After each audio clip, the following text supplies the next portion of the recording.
In the quiet suburb of Roy, Utah, a family's world was shattered when 2-year-old Alister Kunzler died after a night of unimaginable abuse, and his twin sister, Lara, was left severely injured. The man responsible for caring for them, Allen Dunn, had been entrusted by the parents with their children for a night. This story is not just about the loss of an innocent life, but about the betrayal of trust and the shocking abuse these children endured at the hands of someone they believed to be a friend. The death of Alister and the trauma left on Lara sent shockwaves through their community.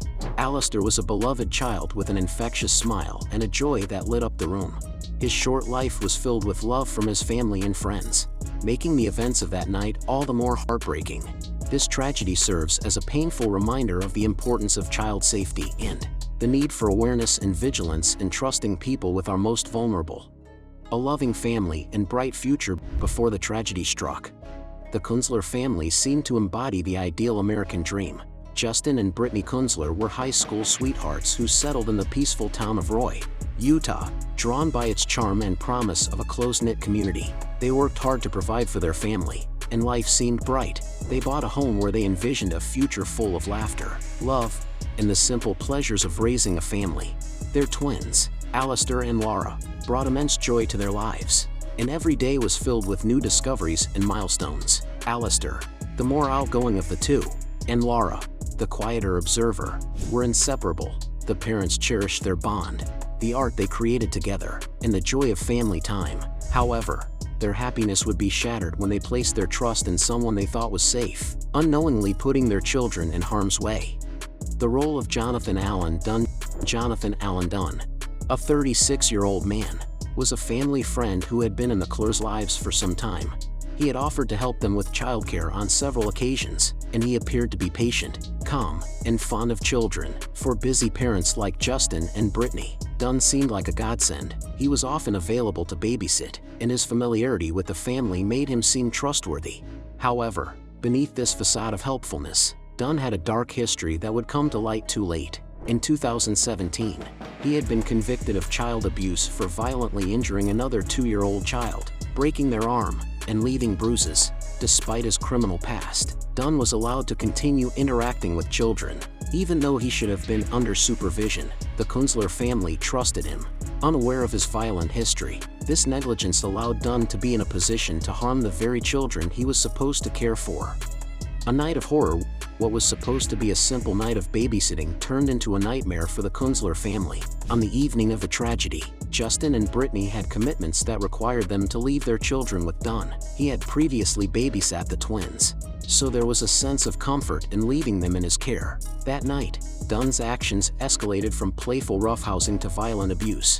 He repeatedly punched Alister and Lara, targeting their vulnerable bodies, pinched them in sensitive areas, and threw them onto the bed without regard for their fragility. As the night progressed, the violence escalated further. Dunn used a Nerf gun as a weapon, not only shooting at the children but also striking them with the blunt end. His sadistic behavior reached a horrifying peak when he pushed their heads into the sharp edges of a closet door frame. The intensity of the violence was clear. This was not a momentary loss of control, but a deliberate and repeated attack on 2 innocent children. His attempt to cover his tracks. After inflicting the horrific injuries on Alister and Lara, Dunn realized the extent of the damage he had caused. Fearing the consequences of his actions, he tried to cover up the abuse. In an attempt to mask the children's pain, he gave them Tylenol and cough syrup, possibly hoping to dull their suffering and make them less likely to cry out. However, this only delayed the inevitable. Alister, suffering from severe internal injuries and trauma, stopped breathing in the early hours of the morning. Instead of calling for help immediately, Dunn waited. He failed to act quickly, and by the time he called 911, precious moments had been lost. This delay in seeking help was unforgivable and further highlighted Dunn's utter disregard for the children's well-being. The discovery of Alister's death and Lara's survival. When law enforcement arrived at the scene, the full extent of the tragedy became painfully clear. Alister was found unresponsive on the front porch, showing no signs of life. Inside the home, his twin sister Lara was discovered lying on a couch, covered in bruises and injuries. The doctors and nurses at the hospital worked desperately to save Alister, but the damage was too severe. He passed away shortly after arrival, leaving everyone involved shaken by the brutality of the abuse. Lara, though still alive, had suffered from extensive injuries, including a life-threatening brain injury, bruises, and signs of sexual assault. She would survive, but her road to recovery would be long and filled with uncertainty. The emotional and physical trauma she endured would leave scars that no amount of therapy could ever fully erase. The grieving parents despair for Justin and Brittany. The loss of their son was beyond devastating. They had trusted Dunn with their children, never imagining that their world would be torn apart in such a horrific manner. In interviews, Brittany shared her anguish, struggling to come to terms with the brutal death of her son. She expressed the overwhelming pain of losing a child, describing how Christmas had been unbearably difficult without Alister. The emotional trauma of such a loss cannot be fully understood by those who haven't experienced it, but the Kunzlers have been left to try to heal from a wound that will never truly close. As Brittany said, she loved Alister more than life itself, and the sorrow of his death would remain with her forever. Their family, once filled with joy, was now left in a state of profound grief, searching for meaning and comfort in the wake of their unimaginable loss. The public outrage and calls for accountability. As the details of the abuse in Alister's death were revealed, public outrage erupted. Neighbors, community members, and advocacy groups were all left asking how this could have happened again. Dunn, a convicted child abuser, had been allowed access to children once more, and the failure to protect Alister and Lara sparked widespread condemnation. Many demanded stronger child protection laws, arguing that Dunn's previous conviction should have been a clear warning sign. How had the system failed to prevent this tragedy? Why was he allowed to be around children without any restrictions? This case highlighted the flaws in the justice and child protection systems, and many felt that immediate reforms were necessary to ensure that such an incident could never happen again. The investigation and Dunn's confession. Following the discovery of Alister's death and Lara's injuries, the Roy City Police Department launched an in-depth investigation. Upon arriving at the scene, officers found disturbing evidence of violence, including blood spatter, displaced furniture, and signs of impact that were consistent with a violent struggle. Dunn initially attempted to downplay the severity of the situation, claiming he had just been too rough with the children. However, as investigators uncovered more evidence, his story quickly unraveled. Dunn was confronted with the physical signs of abuse in his own confession, in which he detailed the escalating violence. He admitted to repeatedly targeting the twins, using the Nerf gun and foam mallet as weapons to inflict pain. His confession left no doubt about his guilt, but the question remained: how had he been allowed to care for children in the first place? The failure of the system. One of the most troubling aspects of this case was the failure of the justice system to prevent Dunn from being in a position to harm children again.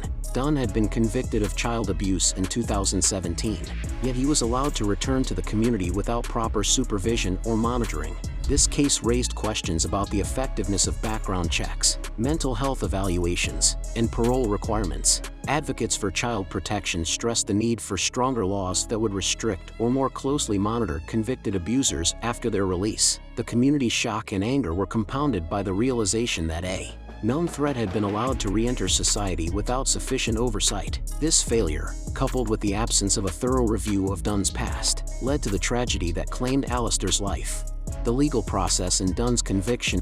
In the wake of the tragedy, Dunn was arrested and faced charges of aggravated murder, aggravated child abuse, and aggravated sexual abuse of a child. The legal process was closely watched by the Kunzler family, their friends, and the community, as Dunn's confession, along with forensic evidence, painted a clear picture of his guilt. The prosecution built a strong case against him.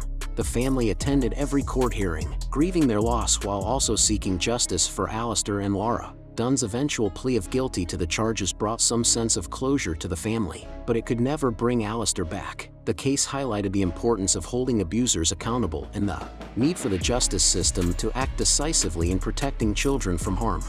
A community united in grief and action. As Roy, Utah, mourned the loss of a child and the community grappled with the failure to protect its most vulnerable, there was a sense of unity in the fight for justice. Local organizations and child advocacy groups rallied to bring attention to the need for reform in child protection laws. The story of Alister and Lara became a rallying cry for those seeking justice and for the protection of children everywhere. While nothing could replace the life lost, the Kunzler family's courage in sharing their painful story sparked important conversations about the safety of children and the need for vigilant oversight. Through their heartbreak, Alister and Lara's legacy will live on, reminding us all of the importance of standing up for the safety of children and ensuring that such a tragedy is never repeated.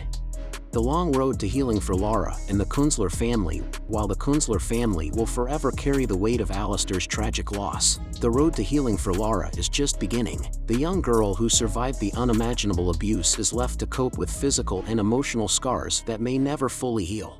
Her recovery journey is a daily struggle, as she faces the challenges of overcoming the trauma that no child should ever experience. The Kunzler family remains committed to helping Lara heal, providing her with therapy and support, while navigating their own grief. For Justin and Brittany, the pain of losing Alister will never go away, but they find strength in their daughter's survival and their unwavering love for both children. They have become outspoken advocates for child protection, hoping that their heartbreaking experience can help others. The Kunzler family's courage in the face of such loss serves as a reminder of the resilience of the human spirit, even when confronted with the darkest of circumstances. In the end, their story underscores the importance of both personal and systemic accountability in protecting children from harm.